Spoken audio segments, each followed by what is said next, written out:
Assalamualaikum warahmatullahi wabarakatuh. Perkenalkan, nama saya Irfan Tristiawan dengan NIM akhir 138, selaku moderator yang akan memandu jalannya presentasi pada kali ini. Nah, di sini saya perwakilan dari kelompok 6 dari kelas R002 Fakultas Ekonomi dan Bisnis Universitas Jambi.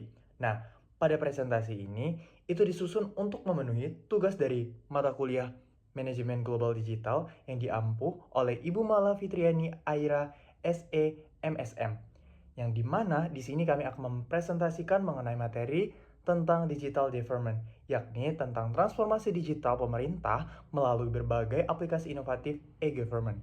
Nah, di sini saya tidak sendirian. Di sini saya bersama rekan-rekan satu tim saya, yakni ada William Albert, lalu ada Tati Susanti Tafonau. Baiklah, rekan-rekan sekalian, langsung saja kita masuk ke dalam materi yang pertama yang akan dibahas oleh saya sendiri. Nah, di sini adalah latar belakang. Nah, di sini ada beberapa poin-poin yang sudah saya highlight. Yang pertama ini tentang perkembangan teknologi informasi mendorong transformasi digital.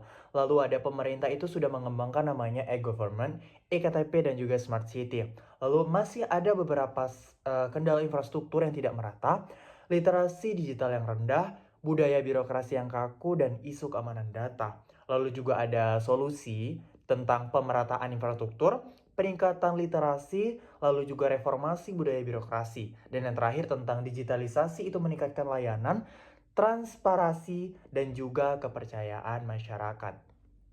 Nah, dari beberapa poin-poin yang sudah di-highlight tadi, bisa dijelaskan bahwasannya perkembangan teknologi itu telah menjadi pendorong utama transformasi digital dalam pemerintah. Nah, pemerintah itu sudah mengembangkan namanya berbagai layanan seperti e-government, e-KTP, dan juga smart city. Namun, penerapan digital ini masih menghadapi sejumlah kendala, yakni diantaranya tentang infrastruktur yang belum merata, literasi digital masyarakat yang masih sangat rendah, dan juga budaya birokrasi yang sulit menerima perubahan serta juga resiko keamanan data. Nah, oleh karena itu, pemerintah itu perlu melakukan namanya pemerataan infrastruktur digital, yakni dengan meningkatkan literasi masyarakat dan juga membenahi budaya birokrasi. Nah, dengan langkah tersebut, itu digitalisasi akan bisa meningkatkan kualitas layanan, memperkuat transparansi, dan juga membangun kepercayaan masyarakat terhadap pemerintah. Oke, selanjutnya tentang transformasi pemerintah dan kepercayaan masyarakat.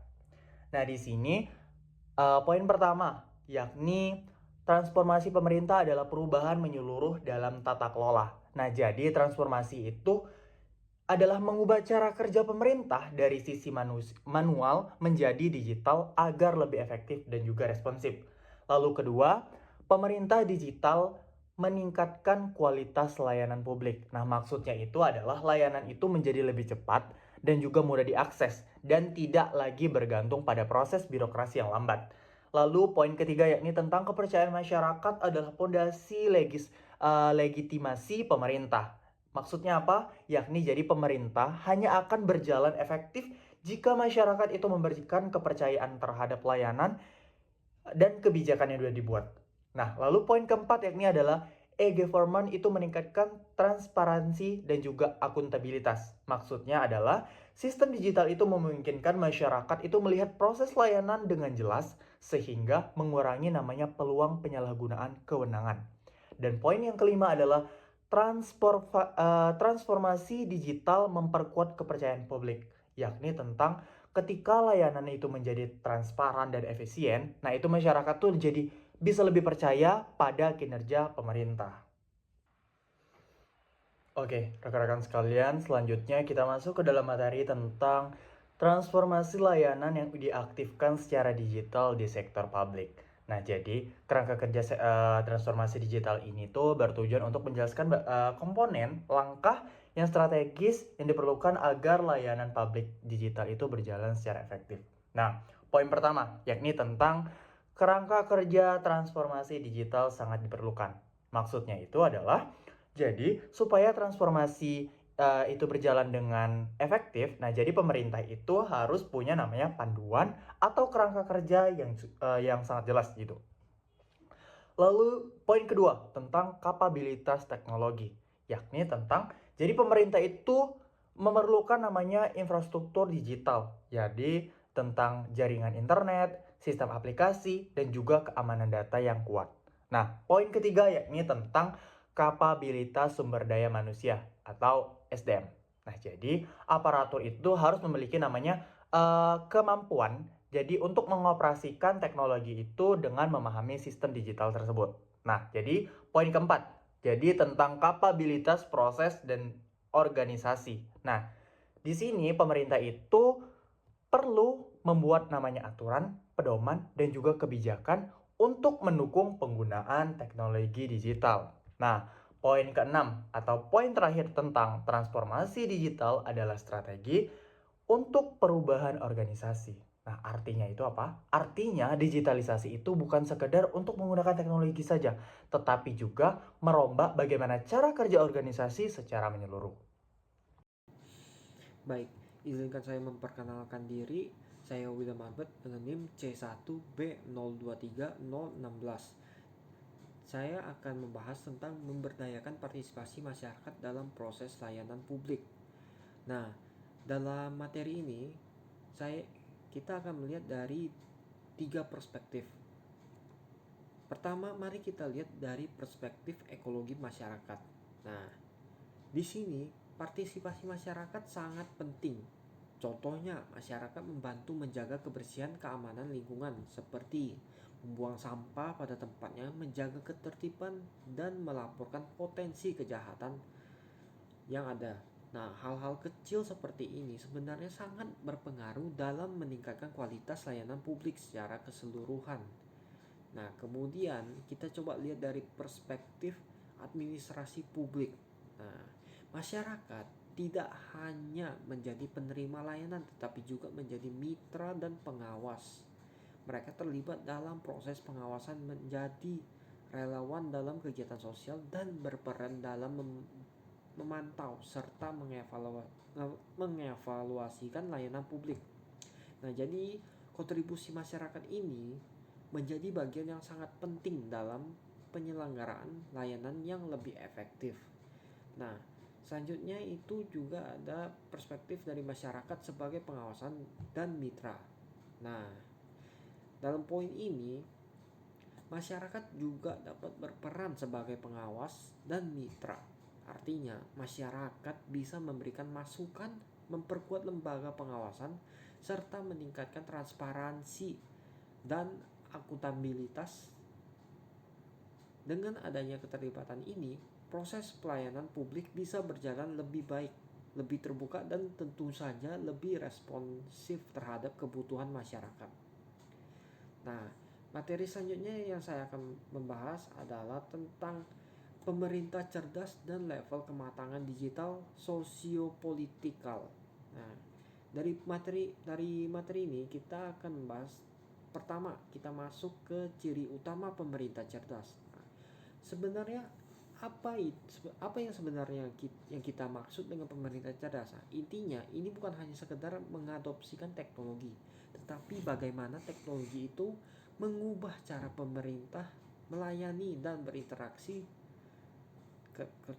dengan masyarakat. Nah, ada 5 ciri utama yang harus kita capai. Pertama, dan yang paling penting, semua layanan harus terintegrasi. Masyarakat tidak perlu lagi membuka 10 aplikasi atau 10 website berbeda. Cukup satu pintu, mudah masuk dan terpusat seperti konsep citizen centric. Nah, ciri selanjutnya adalah pengambilan keputusan berbasis data real time. Nah, kita tinggalkan era pengambilan keputusan berdasarkan asumsi atau laporan bulanan yang sudah usang. Pemerintah cerdas mengambil keputusan berdasarkan data aktual yang masuk saat ini juga, memastikan respon yang sangat cepat dan tepat sasaran. Selanjutnya yaitu transparansi dan keterbukaan informasi publik. Nah, ini adalah kunci kepercayaan informasi publik harus terbuka dan mudah diakses. Nah, informasi publik harus terbuka dan mudah diakses. Transparansi bukan hanya kewajiban, tetapi juga fondasi untuk membangun akuntabilitas. Nah, kalau selanjutnya ada juga kolaborasi lintas sektor, mau itu swasta, akademis, atau masyarakat. Nah, pemerintah tidak bisa bekerja sendiri. Kita butuh kolaborasi total dengan sektor swasta, para ahli dari akademis, dan tentu saja partisipasi aktif dari masyarakat. Nah, konsep Pentahelix menjadi sangat relevan di sini. Nah, selanjutnya kita masuk ke ciri selanjutnya, yaitu pemanfaat teknologi pintar seperti AI, IoT, atau blockchain. Dan nah, penggunaan teknologi canggih seperti kecerdasan buatan atau AI untuk analisis data, IoT untuk sensor dan monitoring kota, hingga blockchain untuk keamanan dan validitas data. Inilah yang membantu pelayanan kita benar-benar pintar. Nah, selanjutnya kita masuk ke level kematangan digital sosiopolitikal. Nah, di sini ada beberapa level yang akan kita bahas. Yang pertama adalah digital awal atau bisa disebut initial stage. Di level ini kita baru memulai. Mungkin sudah ada beberapa website atau aplikasi, tapi sifatnya masih parsial, berdiri sendiri, dan belum ada integrasi yang kuat. Ini adalah tahap pondasi, bisa bilangnya. Dan selanjutnya kita masuk ke level kedua, yaitu adalah integratif atau developing stage. Nah, level ini adalah kemajuan. Kita mulai melihat adanya integrasi antar unit atau antar layanan. Data mulai dibagi dan ada upaya untuk menyederhanakan prosesnya. Nah, kita mulai mengembangkan sistem yang lebih utuh. Selanjutnya level ketiga yaitu kolaboratif atau collaborative stage. Ini adalah tahap penting, tidak hanya integrasi internal tetapi juga mulai ada kolaborasi data dan layanan dengan pihak eksternal seperti penyedia jasa atau pihak swasta untuk menciptakan nilai tambah bagi publik. Selanjutnya level terakhir adalah adaptif dan inovatif atau smart stage. Inilah level puncak yang kita tuju. Pemerintah cerdas sejati, layanan tidak hanya terintegrasi, tetapi juga adaptif. Artinya mampu belajar dari data dan memberikan layanan yang personal serta proaktif kepada warga. Bahkan sebelum warga memintanya, kita berinovasi secara berkelanjutan. Saya Teti Susantita Fanaa dengan NIM C1B02391 yang akan melanjutkan materi evaluasi kuantitatif biaya, peluang, manfaat, dan risiko, atau biasa yang disebut dengan COBR, Cost, Opportunity, Benefit, and Risk, yaitu pendekatan analitis yang digunakan untuk menilai sejauh mana suatu kebijakan atau program layak dilaksanakan berdasarkan keseimbangan antara biaya, peluang, manfaat, dan risiko yang timbul. Nah, evaluasi kuantitatif ini menekankan penggunaan data terukur agar hasil dan analisis yang lebih objektif dan dapat dipertanggungjawabkan. Nah, dari sisi cost atau biaya, pemerintah perlu memperhitungkan seluruh sumber daya yang dikeluarkan, baik yang bersifat finansial maupun non-finansial. Biaya utama biasanya mencakup investasi awal untuk infrastruktur digital, pengadaan perangkat keras dan lunak, serta pelatihan sumber daya manusia. Selanjutnya ada opportunity atau peluang yang mencerminkan potensi keuntungan tambahan atau efek positif yang muncul dari implementasi kebijakan digital. Nah, dalam konteks pemerintahan cerdas, peluang yang muncul dapat berupa efisiensi waktu pelayanan publik, peningkatan investasi di sektor teknologi, serta pengembangan ekonomi digital masyarakat. Nah, selanjutnya ada benefit atau manfaat. Manfaat dari penerapan pemerintah cerdas ini dapat berupa penghematan biaya administrasi, peningkatan transparansi dan akuntabilitas publik, serta peningkatan kepuasan masyarakat terhadap layanan pemerintah. Misalnya, dengan berkurangnya penggunaan kertas hingga 80%, pemerintah dapat menghemat miliaran rupiah setiap tahunnya. Dan selanjutnya ada risk atau risiko. Setiap program digital pasti memiliki risiko yang harus diidentifikasi dan diukur secara kuantitatif. Risiko tersebut dapat berasal dari aspek teknis, kelembagaan maupun sosial. Contohnya, ancaman keamanan cyber yang dapat menyebabkan kebocoran data, resistensi pegawai terhadap perubahan digital, atau rendahnya literasi digital di kalangan masyarakat. Nah, secara keseluruhan, evaluasi kuantitatif COBR ini membantu pemerintah menyeimbangkan antara pengeluaran dan manfaat yang diperoleh. Jika nilai total manfaat dan peluang melebihi biaya serta risiko, maka program tersebut dinyatakan layak dan efisien. Selanjutnya ada studi kasus. Yang pertama ada deskripsi perusahaan. Perusahaan yang diangkat adalah Pemerintahan Kota Semarang. Pemerintahan Kota Semarang adalah badan pemerintah di tingkat kota yang bertanggung jawab dalam penyelenggaraan pelayanan publik, pengelolaan administrasi, pemerintah, dan pembangunan kawasan. Nah, yang selanjutnya deskripsi kasus. Yang pertama, adanya ketidakoptimalan sistem integrasi layanan digital antara instansi pemerintahan Kota Semarang yang menghambat tercapainya pelayanan publik yang lebih efisien dan transparan. Nah, ini berarti bahwa sistem layanan digital digunakan oleh pemerintahan Kota Semarang belum terintegrasi dengan baik, sehingga menghambat proses pelayanan publik yang lebih efisien dan transparan. Nah, lalu pemerintah Kota Semarang telah memulai proses transformasi layanan publik digital dengan melakukan perencanaan yang matang, membuat regulasi yang jelas, dan membangun infrastruktur yang memadai. Namun, dalam memulai transformasi tersebut, pemerintah Kota Semarang menghadapi tantangan dalam implementasi layanan publik digital, yaitu tantangan teknis seperti masalah jaringan, keamanan data, dan lain-lain. Dan tantangan literasinya seperti kemampuan masyarakat dalam menggunakan teknologi digital. Nah, namun pemerintah tetap aktif melakukan pelatihan dan inovasi agar layanan lebih inklusif dan berkelanjutan.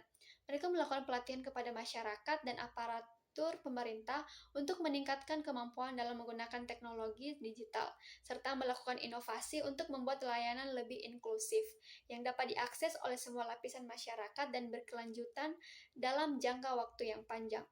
Nah, dari upaya pemerintah ini menunjukkan komitmen yang kuat untuk mewujudkan pelayanan publik yang modern, menggunakan teknologi digital dan efisien, cepat, akurat, dan hemat biaya. Nah, yang selanjutnya ada analisis kasus. Yang pertama, keterbatasan infrastruktur teknologi dan akses digital di daerah tertentu. Yang kedua, kurangnya literasi digital masyarakat. Yang ketiga, sistem digital belum terintegrasi secara optimal. Yang keempat, perubahan budaya organisasi dan responsivitas birokrasi belum memadai. Dan yang kelima, infrastruktur pendukung pengembangan layanan bisnis dan investasi terbatas. Nah, selanjutnya, alternatif solusi. Yang pertama, peningkatan infrastruktur digital dan akses internet gratis di daerah tertinggal. Nah, pemerintah dapat memperluas jaringan internet melalui pembangunan jaringan WiFi gratis di wilayah-wilayah yang masih terbatas aksesnya. Yang kedua, pelaksanaan program literasi digital melalui pelatihan dan sosialisasi, yang menggelar pelatihan literasi digital secara bertahap dan berkelanjutan kepada masyarakat, terutama di daerah pinggiran dan kelompok rentan agar mereka memanfaatkan layanan digital secara efektif. Nah, yang ketiga, pengembangan dan penyempurnaan sistem terintegrasi digital pemerintah. Nah, pemerintah meningkatkan interoperabilitas antara sistem serta mempercepat pengembangan portal layanan yang dapat mengintegrasikan layanan G2G, G2B, dan G2C secara seamless agar efisiensi dan responsivitas meningkat. Nah, yang keempat, mengubah budaya organisasi melalui pelatihan entrepreneurship digital dan inovasi, yaitu melakukan pelayanan memberikan pelatihan kepada aparatur tentang inovasi layanan dan budaya, pelayanan yang responsif dan berorientasi pada kebutuhan masyarakat, serta mendorong inovasi berbasis digital di lingkungan pemerintahan. Nah, yang kelima, penguatan infrastruktur pendukung pengembangan ekonomi digital dan investasi, itu mendukung pembangunan pusat inovasi dan inkubator bisnis digital, serta mempercepat pengembangan infrastruktur yang mendukung pertumbuhan ekonomi berbasis digital yang selaras dengan layanan pemerintah.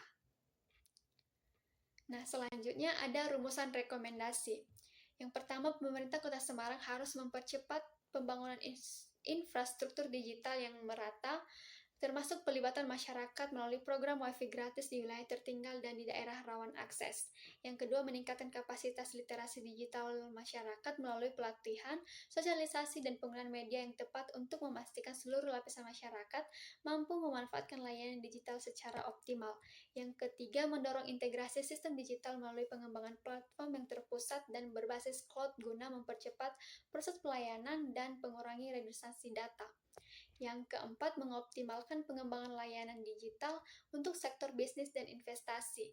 Nah, yang kelima, memperkuat kolaborasi antara pemerintah, masyarakat, dan swasta dalam membangun ekosistem digital yang inklusif dan berkelanjutan. Baik, demikian materi dari saya. Selanjutnya akan dijelaskan oleh rekan saya.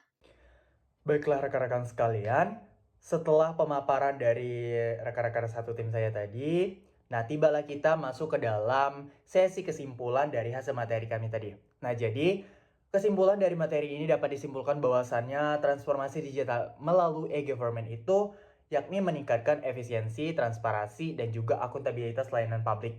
Nah, Indonesia ini telah maju dengan adanya eKTP, e-filing, SP4N, lapor, dan juga Smart City. Nah, namun masih di Indonesia ini masih menghadapi beberapa kesenjangan digital, yakni tentang rendahnya literasi dan juga resistensi birokrasi. Nah, keberhasilan digitalisasi itu bergantung pada infrastruktur yang siap, kepemimpinan digital, dan juga literasi teknologi. Nah, serta juga transparansi masyarakat itu sangat diperlukan. Nah, dengan tatanan kelola yang baik dan juga kolaborasi lintas sektor, nah jadi pemerintah itu dapat menjadi lebih cerdas, adaptif, dan juga dipercaya. Baiklah, tibalah kita di sesi penutup. Itulah tadi hasil presentasi dari kami. Apabila ada kesalahan kata, baik pengungkapan kami yang kurang jelas ataupun materi dari kami yang kurang lengkap, kami mohon maaf. Kami akhiri billahi taufiq wal hidayah. Wassalamualaikum warahmatullahi wabarakatuh. Sampai jumpa lagi semuanya. Bye-bye.